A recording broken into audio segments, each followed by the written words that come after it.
Imagine this. Two people earn the same income. One of them gets approved for a home with a lower interest rate, qualifies for better loan terms and rates, and builds wealth faster. The other, however, struggles to get approved for anything, and when they do, they pay thousands more in interest. What's the difference? It's how they use their credit. Today, we're going to talk about how to give yourself credit wisely so that it actually works for you instead of against you. Because when you use your credit correctly, credit can become one of your most powerful financial tools. Credit's very simple on the surface. It's the ability to borrow money now and pay it back later. But behind this simple idea is something much bigger. Your credit history becomes your financial reputation, and lenders use their reputation to decide if you get approved, how much you can borrow, and how much interest you pay. So the real question isn't whether you should use credit, the real question is, are you using it wisely? Credit is often misunderstood. People treat it like free money. Others avoid it completely because they're afraid of debt. But the truth sits somewhere in the middle. Credit is simply a financial tool, and when used properly, it allows you to build strong financial history, access opportunities, and make large purchases such as homes or education. But if it's used poorly, it can trap people in years of unnecessary debt. This is why understanding credit isn't an option anymore. It's a basic part of financial literacy. And the first step towards using credit wisely is understanding what actually shapes your credit score. Your credit score isn't random. It's based on a few key behaviors that lenders track over time. The most important one is your payment history. In fact, whether you're paying your bills on time is the largest factor in what builds your credit score. Missed payments signal risk. On-time payments signal reliability. The second biggest factor is how much of your credit is available that you're using. If you're constantly maxing out your credit cards, lenders will see that as a warning sign. But when you keep your balance low compared to your limit, it shows that you can manage your credit responsibly. Other factors include how long you've had credit, the types of credit that you use, and how often you apply for new credit. Each of these places Each of these pieces build a picture of your financial reliability, and over time, that picture becomes your credit score. Now let's talk about the mistakes that quietly destroy your credit. Because most people don't ruin their credit overnight, they do it slowly, one decision at a time. The first mistake is spending money that you don't actually have.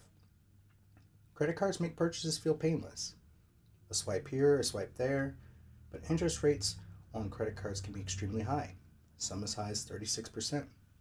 And carrying balances month to month can quickly snowball into a long-term debt obligation that takes years to pay off. The second mistake is applying for too much credit at once.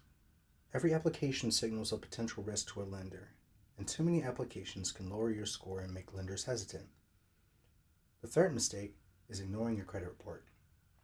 Errors, fraud, identity theft can damage your credit if you never check it.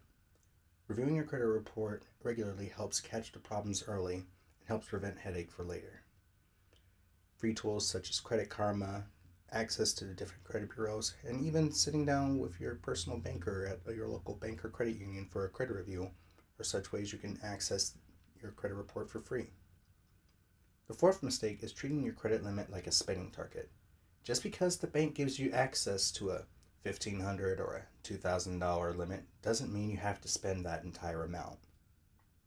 In fact, keeping balances below, on average, industry professionals say 10 to 30% of your credit limit is often recommended for a healthy credit usage. So what does responsible credit use actually look like?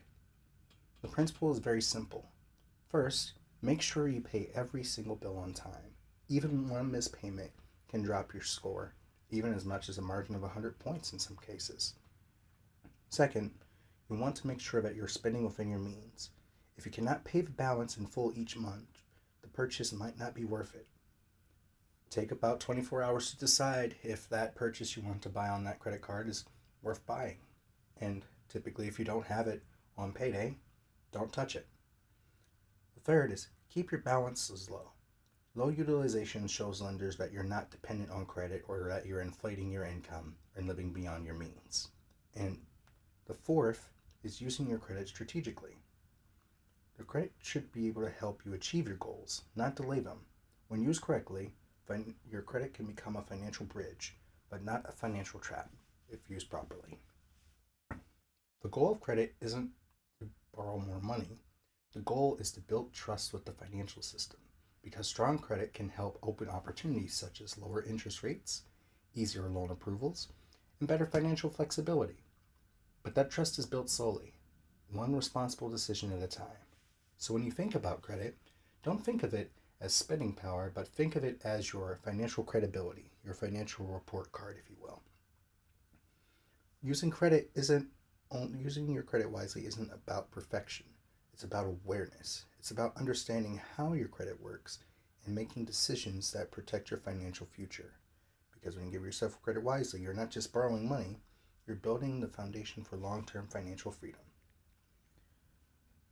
Thank you for listening and hope to see you next time for the next one. Take care.